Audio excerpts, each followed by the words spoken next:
Here's a little behind the scenes for someone who does a lot of webinars and keynote speaking, and that's a big part of my business. I thought I would take you behind the scenes and just share with you my day, because today I did 4 Zooms with event coordinators and people who are in charge of events, move the needle forward, and I thought someone might be interested in this, because I'm sure there's some of you who might be wanting to do more speaking or do more paid webinars. So I thought I would just share. I don't know who was interested, but I thought I would just share some behind the scenes. For those of you who don't know, I'm Katie Lance. I run a social media marketing company. Been in business for 13 years. We run our Get Social Smart Academy for real estate agents, but about half of our business is getting paid to do keynotes, workshops, trainings in person or through Zoom. So today I had 4 Zooms with event coordinators, and kind of the way it works is when people come to my website or if they come to social media, they might be interested in working with me. Typically they talk to Paul first, who is my life partner in business, my husband. And a big part of his job is business development. So he's often looking at my schedule, talking about topics or fees. And then at some point in the conversation, I like to jump on a Zoom to find out more about what they're doing, what the event's all about, how I can show up, and all that good stuff. So that was kind of the purpose of my 4 calls today. So my first one this morning, I had a call with a real estate. And by the way, I work with the real estate agents and brokers, for those of you who don't know me. My first one was with a real estate broker out in Canada, and he's hiring me to do a 6-part webinar training series, which should be really good. So that was really interesting conversation. I'm in the US, he's in Canada, just kind of like talking a little bit about the nuances, the differences. I always like to ask, like, how many agents does he expect on this live call? What are their skill level as far as technology? So we had a really good conversation about that. I like to ask about just like their general area. What's the population of their area? What's their general price points? It just gives me a sense of what it is that I'm going to be talking about. In this 6-part series, I'm going through social media strategy. We're going to be talking about auditing their platforms. I'm going to be talking about Facebook, Instagram, LinkedIn, and then like helping them put together a smart strategy. We're going to have some homework and accountability as well.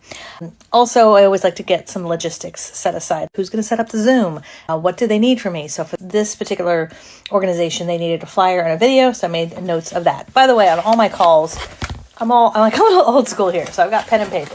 So that was call number 1. Call number 2 was with a tech company that I'm going to be doing at least 1 webinar for, and if it goes well, hopefully doing some more. So there was a few people on that call talking about when you work with a tech company, a lot of times they want to look at your presentation ahead of time. So talked a little bit about that and some expectations for that, how the recording was going to go. For that one, I'm talking about AI, video, and social media strategies.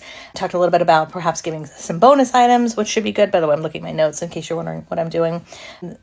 We also talked about some promotional stuff. So often, depending on who the training is, sometimes if it's something that's open to the public, I am often asked to help promote it, which I don't mind doing. So I'm going to be sharing this probably in my email newsletter or maybe on social.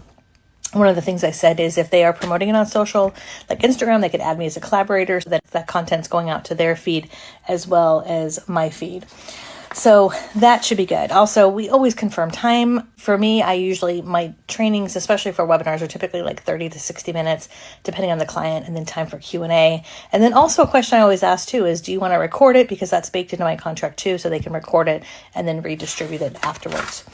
Third call today was with a client who's hiring me as a keynote in person at an event, which I'm very excited about. I do a lot of stuff online, but I love doing in-person stuff. So this was really cool.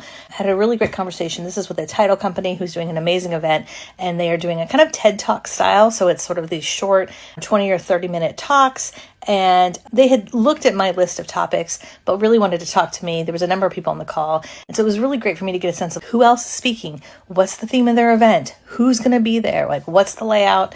And then I pitched a couple of ideas that I thought would work, as well as some follow-up ideas. So we're actually going to do a keynote, and then I'm going to do a couple follow-up webinars, which will be great because the keynote is more entertaining. It's more aspirational. There should be some takeaways, but as a speaker, it's a very different than training. So we're going to do some follow-up webinars, which I think will be great. It'll be a great combination of inspirational and then follow up with some hands-on training, which will be really, really cool. So that was exciting. I'm going to be getting over a video to them and a quick video for them as well. That's what they needed. And then what else? My last call, just had one last Zoom with a home builder, and I'm going to be doing a 3-part webinar series for them in the new year.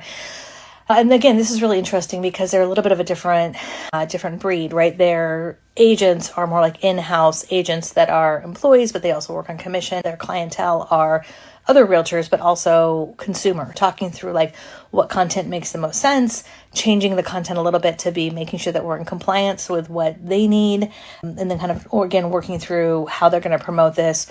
One of the things I always confirm on any kind of online training is like, who's hosting it? Do they want to host it? Do they want me to host it? Who's going to record it? So like just sort of figuring out those logistics, where the recordings go. So anyways, like I said, I don't want to give away too many details just to be cognizant of confidentiality and all that good stuff. But I thought that might be interesting. Again, for those of you who might be doing speaking or working with clients for online trainings, that's just a little sneak peek into my day. Let me know if you have any questions. Let me know if you want to see more or hear more kind of behind the scenes stuff. I think it's fun to share. And sorry, this went a little long, so thanks for staying with me. Let me know if you have any questions. Bye for now.